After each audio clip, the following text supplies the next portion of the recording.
खैर एनीवेज चलो मैं चलती हूँ, I will pick you up then. नहीं, शास्मीन से मिलकर जाओ। अर्केटन, ये क्या चीज है यार? छोड़ो इसको, तुम अंदर चलो।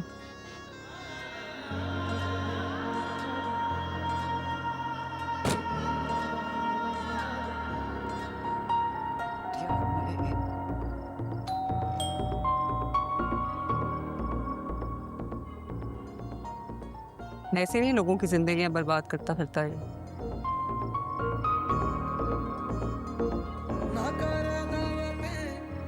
हुनर आता है इससे शर फैलाने। जहन्नम में जाएगा ये।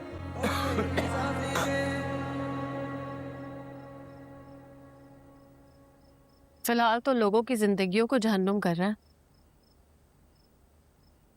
पता ही नहीं चला गेट कब खुल गया। हाय शाज़मीन, हाउ आर यू? मैं ठीक हूँ समन, तुम कैसी हो? काफी दिनों बाद नजर आई हो।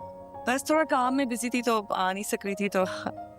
आज मुझे ड्रॉप करने आई तो मैंने कहा कि आओ शास्मीन से भी मिल लो अंदर जाकर। गुड, बहुत अच्छा किया। आओ कॉफी पीते हैं। चलो चलो। आ जाओ। Welcome home.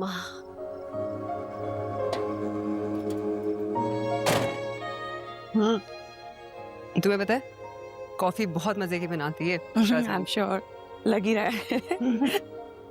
बैठो।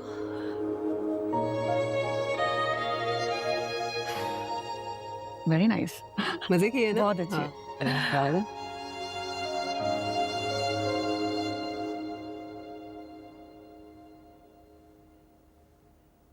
तुम दोनों के साथ एक लड़का भी होता है ना, वो नहीं आया?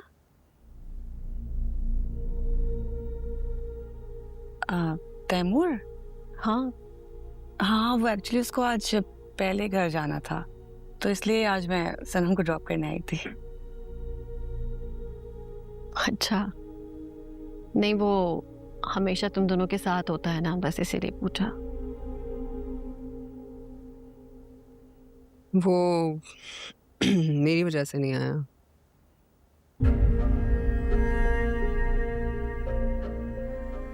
क्यों? I mean, क्या मतलब? वो तैमूर नहीं चाहता था कि उसकी वजह से बात मजीद और बिगड़े, तो उसे यहाँ ना आना ही मुनासिब लगा। यार ये तो बड़ी अजीब बात है, नहीं? शरीफ आदमी था ना, डर गया। शरीफ आदमी को तो निडर होना चाहिए, नहीं? वो निडर होगा तो फरासत जैसे बदमाश कभी किसी लड़की पे तोहमत लगाने की हिम्मत ही नहीं करेंगे, है ना? हाँ शाज़मीन, कहते तुम ठीक रही हो, लेकिन देखो ऐसी सिचुएशंस में यूजुअली लोग अवॉइड ही करते हैं, तो शायद तैमूर को भी यही ठीक लगा तो और नहीं आया। I am very disappointed. I am very disappointed and I am sorry if I have cross the line. तुम्हारा भाई है, तुम्हें बुरा लगा होगा। No not at all, I guess तुम ठीक ही कह रही हो। मुझे तैमूर को सारी रियलिटी बतानी चाहिए, जो सच है उसको पता होना चाहिए एटलीस्ट। बताने की क्या जरूरत है? मतलब आदमी कभी ये बात खुद क्यों नहीं समझ पाता?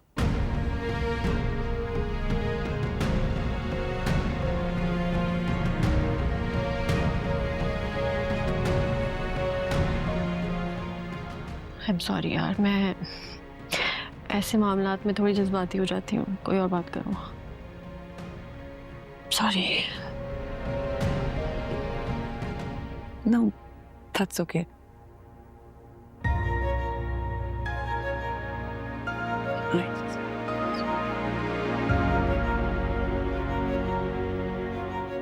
It's okay.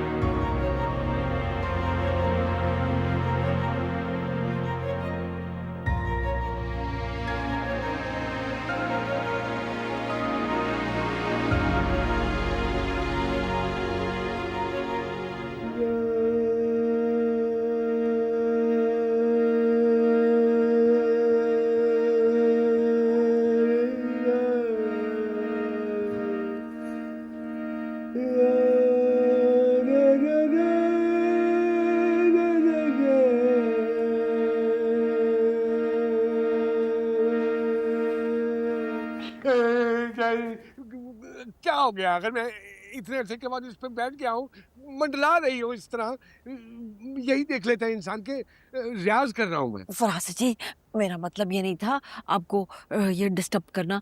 मैं सिर्फ ये कह रही थी कि एक दफा मेरी बात सुन ले ईमान का, तो आपको पता है मुझे कि वो बड़ी जिद्दी है भाई। जिद्दी तो है, लेकिन बात बिल्कुल ठीक कर रही है। अरे देखिए फरासत जी, दोनों बच्चियों की शादी एक ही खर्चे पे निकल जाएगी है, आपकी कितनी बचत हो जाएगी। पागल हो तुम क्या?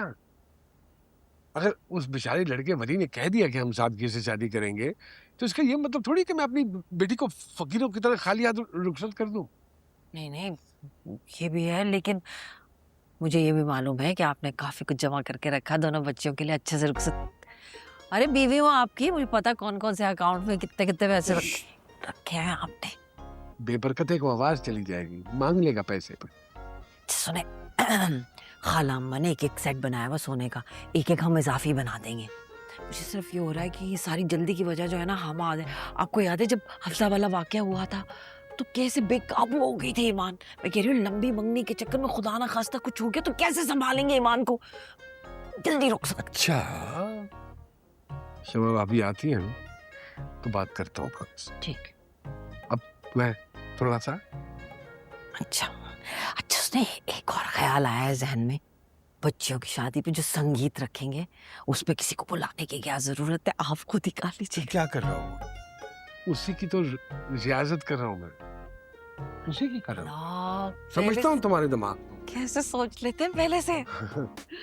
अच्छा, थोड़ा सा ध्यान हाँ दो। हाँ, नहीं नहीं, करे करे थोड़ा सा करे करे माशा। जाओ ना, मुझे अच्छा। शर्म आती है। जाओ जाओ। चले करे आराम से, अब मैं आपको तंग नहीं करेगा, बस सही है, ठीक है, समझ में आ गया।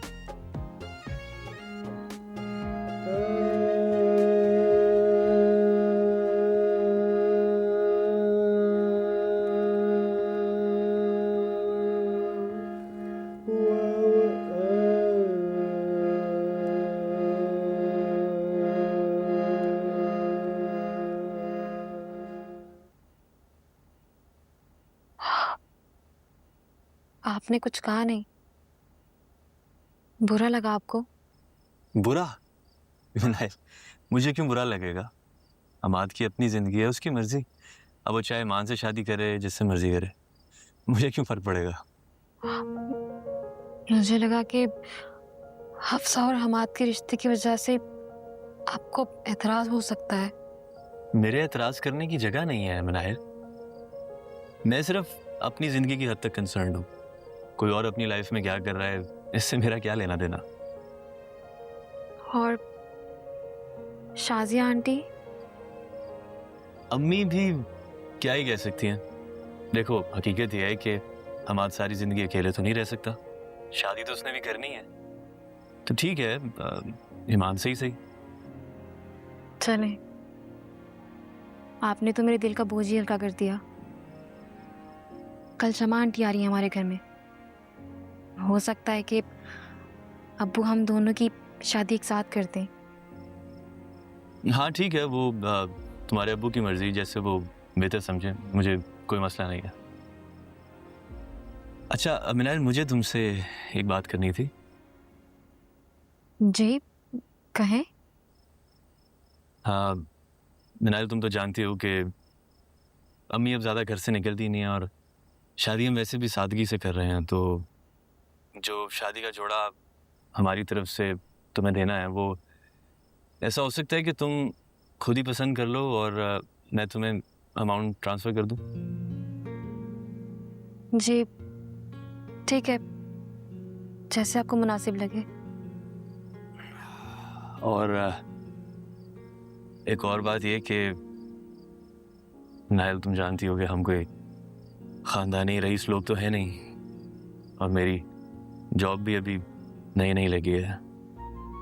ऐसे हालात में मैं तुम्हें जेवर नहीं बनवा के दे सकता। बाद में जो कुछ मेरा होगा वो सब तुम्हारा ही होगा, बस अभी मैं अफोर्ड नहीं कर सकता। आई होप तुम मेरी बात को समझ रही हो ना? जी मैं समझ रही हूँ। Thank you Nair. वैसे भी मेरे ख्याल में ये मटेरियलिस्टिक चीज़ों की कोई अहमियत होती नहीं है। अहमियत होती है तो प्यार की और एहसास की, और ये दो चीज़ें हमारे रिश्ते में पूरी तरह हैं। ये है तो सब कुछ है।